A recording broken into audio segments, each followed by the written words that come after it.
കാണുമ്പോൾ തന്നെ ഇങ്ങനെ കൊതി വരുന്നുണ്ട്. ഒരു അടിപൊളി നൊസ്റ്റാൾജിക് ആയിട്ടുള്ള ഒരു എസ്തെറ്റിക് സ്ഥലത്താണ് കേട്ടോ നമ്മൾ ഇന്ന് വന്നിരിക്കുന്നത്. അപ്പൊ നമ്മൾ ഇന്ന് വന്നിരിക്കുന്ന സ്പോട്ടാണ് ചെവരമ്പലത്തുള്ള കഥ. ഇവിടെ കുറെ നൊസ്റ്റാൾജിക് ആയിട്ടുള്ള ഫുഡുകളും അതേപോലെ തന്നെ എഴുതാനും വരയ്ക്കാനുള്ള സ്ഥലവും അതേപോലെ ക്ലോത്ത്സും എല്ലാം കൂടെ ഇവിടെ ഉണ്ട് കേട്ടോ. എല്ലാം ഇൻ വൺ പ്ലേസ്.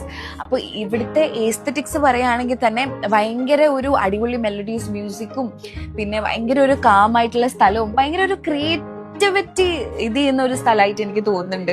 ഇവിടെ നമ്മൾ വന്ന സ്ഥിതിക്ക് കഥയിലെ കുറച്ച് രുചികളും കൂടെ ട്രൈ ചെയ്ത് നോക്കുന്നുണ്ട്. അപ്പൊ നമ്മൾ ആദ്യം ട്രൈ ചെയ്യാൻ പോകുന്നത് ഇവരുടെ കപ്പേന്റെ പ്ലേറ്റർ ആണ്. ഇതിൽ പാൽക്കപ്പ് വരുന്നുണ്ട്, കാന്താരി കപ്പ് വരുന്നുണ്ട്, പിന്നെ നമ്മുടെ മറ്റേ മഞ്ഞ കളറുള്ള യെല്ലോ കളർ കപ്പ് വരുന്നുണ്ട്. അതിന്റെ കൂടെ തന്നെ തേങ്ങാടെ ഒരു ചമ്മന്തിയും പിന്നെ കാന്താരി എല്ലാം വെച്ചൊരു ചമ്മന്തിയും ഉണ്ട്. ഇനിയിപ്പോ നമ്മൾ അവരുടെ അട കോംബോ പ്ലേറ്റർ ആണ് ട്രൈ ചെയ്യാൻ പോകുന്നത്. ഇത് റാഗിയാണെന്ന് തോന്നുന്നു, ഇത് നോർമലും അടിപൊളി സാധനം. പിന്നെ നമ്മൾ ഓർഡർ ചെയ്തത് പഴം നിറച്ചതിന്റെ പ്ലേറ്റർ ആണ്. It looks very yummy.